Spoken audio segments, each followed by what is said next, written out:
People wake up in the morning, they begin to think about their problems. Those problems are circuits of memories in the brain. Each one of those memories are connected to people and things at certain times and places. And if the brain is a record of the past, the moment they start their day, they're already thinking in the past. Each one of those memories has an emotion. Emotions are the end product of past experiences.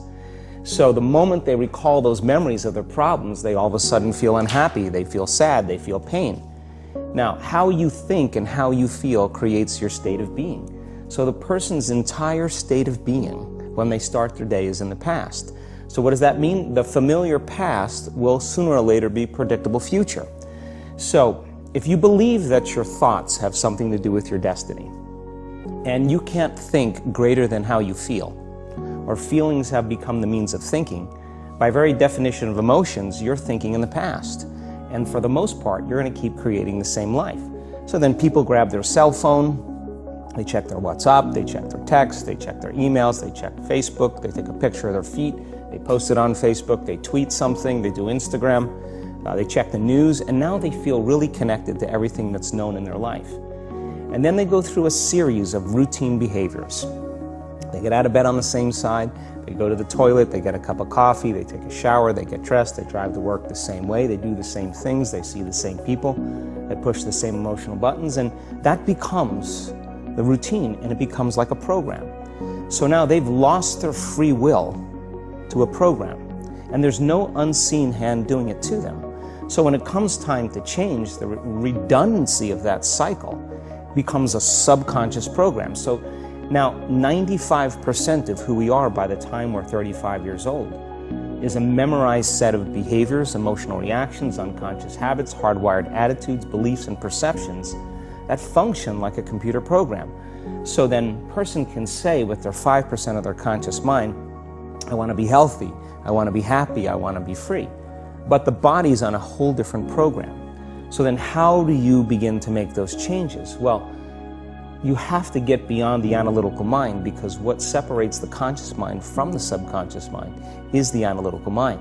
And that's where meditation comes in, because you can teach people through practice how to change their brainwaves, slow them down. And when they do that properly, they do enter the operating system where they can begin to make some really important changes.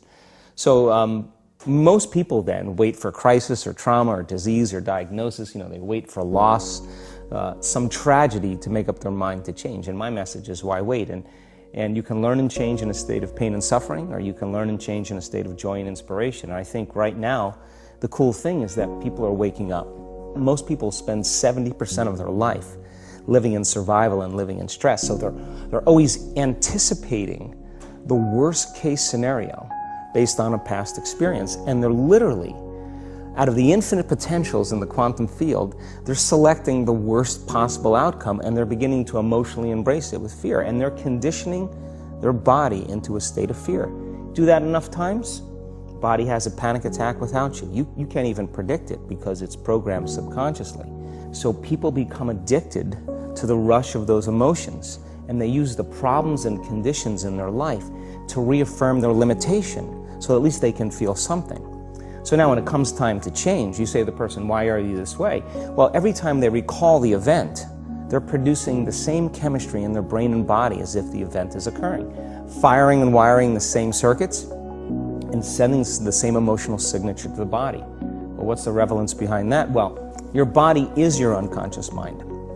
In a sense, if you're sitting down and you start thinking about some future worst-case scenario that you're conjuring up in your mind, and you begin to feel the emotion of that event, your body doesn't know the difference between the event that's taking place in your world, outer world, and what you're creating by emotion or thought alone. So most people then, they're constantly reaffirming their emotional states.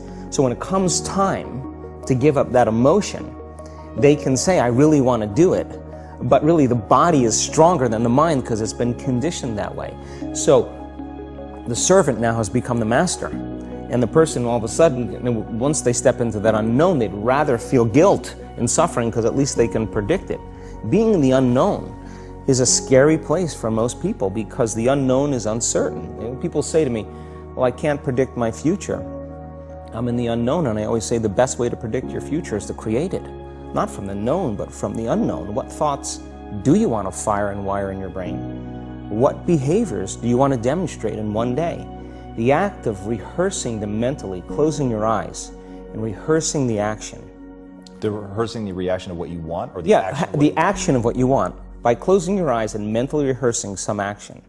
If you're truly present, the brain does not know the difference between what you're imaging and what you're experiencing in 3D world. So then you begin to install the neurological hardware in your brain to look like the event has already occurred. Now, your brain is no longer a record of the past. Now it's a map to the future. And if you keep doing it, priming it that way, the hardware becomes a software program. And who knows, you just may start acting like a happy person. And then I think the hardest part is to teach our body emotionally what the future will feel like ahead of the actual experience. So what does that mean? You can't wait for your success to feel empowered. You can't wait for your wealth to feel abundant. You can't wait for your new relationship to feel love, or your healing to feel whole. I mean, that's the old model of reality, of cause and effect, waiting for something outside of us to change how we feel inside of us. And when we feel better inside of us, we pay attention to whoever or whatever caused it. But what that means then is that from the Newtonian world is that most people spend their whole life living in lack, waiting for something to change out there. What do you mean the Newtonian world? Newtonian world is all about the predictable. It's all about predicting a future. But the quantum model of reality is about causing an effect. The moment you start feeling abundant and worthy, you are generating wealth. The moment you're empowered and feel it, you're beginning to step towards your success. The moment you start feeling whole, your healing begins. And when you love yourself and you love all of life, you'll create an equal. And now you're causing an effect. And I think that's the difference between living as a victim in your world, saying, I am this way because of this person or that thing or this experience. They made me think and feel this way. When you switch that around, you become a creator of your world, and you start saying, my thinking and my feeling is changing an outcome in my life. And now that's a whole different game, and we start believing more that we're creators of reality. And most people, when they have a thought, they just think that that's the truth. And I think one of my greatest realizations in my own journey was, just because you have a thought doesn't necessarily mean it's true.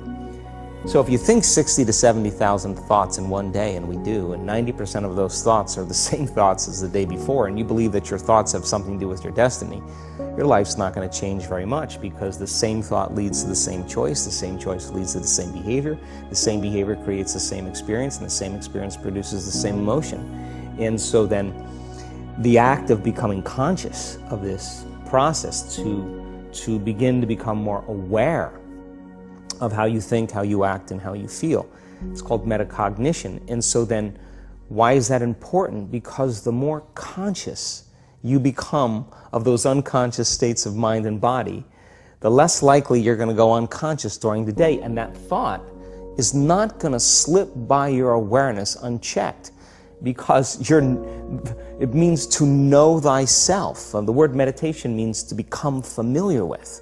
So as you become familiar with the thoughts, the behaviors, and the emotions of the old self, you're retiring that old self. As you fire and wire new thoughts and condition the body into a new emotional state, if you do that enough times, it'll begin to become familiar to you. So it's so important, just like a garden. If you're planting a garden, you got to get rid of the weeds. You got to take the plants from the past year and you got to pull them out.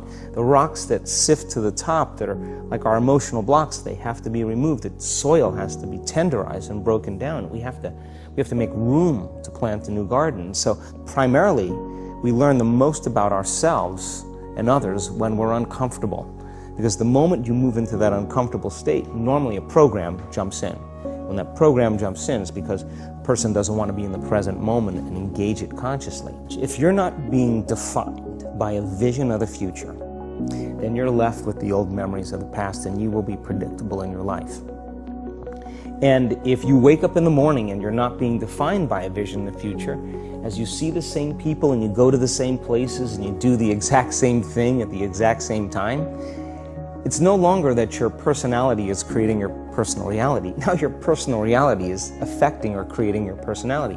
Your environment is really controlling how you think and feel unconsciously, because every person, everything, every place, every experience has a neurological network in your brain. Every experience that you have with every person produces an emotion. So some people will use their boss to reaffirm their addiction to judgment. They'll use their enemy to reaffirm their addiction to hatred. They'll use their friends to reaffirm their addiction to suffering. So now they need the outer world to feel something. So to change then is to be greater than your environment, to be greater than the conditions in your world. And the environment is that seductive. So then why is meditation the tool? Well, let's sit down, let's close our eyes. Let's disconnect from your outer environment. So if you're seeing less things, there's less stimulation going to your brain. If you're playing soft music or you have earplugs in, less sensory information coming to your brain, so you're disconnecting from your environment. If you can sit your body down and tell it to stay like an animal, stay right here. I'm going to feed you when we're done. You can get up and check your emails, you can do all your texts, but right now, you're going to sit there and obey me. So then, when you do that properly, and you're not eating anything or smelling anything or tasting anything, you're not up experiencing and feeling anything, you would have to agree with me that you're being defined by a thought, right?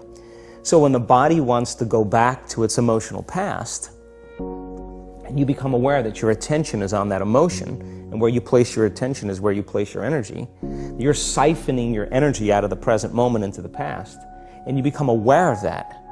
And you settle your body back down in the present moment, because it's saying, well, it's 8 o'clock. You normally get upset because you're in traffic around this time. And here you are sitting, and we're used to feeling anger, and you're off schedule. Oh, it's 11 o'clock, and you usually check your emails and judge everybody. Well, the body's looking for that predictable chemical state. Every time you become aware that you're doing that, and your body is craving those emotions, and you settle it back down into the present moment, you're telling the body, it's no longer the mind, that you're the mind, and now your will is getting greater than the program. And if you keep doing this over and over again, over and over again, over and over again, just like training a stallion or a dog, it's just going to say, I'm going to sit. And the moment that happens, and the body's no longer the mind, when it finally surrenders, there's a liberation of energy. We go from particle to wave, from matter to energy, and we free ourselves from the chains of those emotions that keep us in the familiar past. And we've seen this thousands of times. In fact, we can actually predict it now on a brain scan.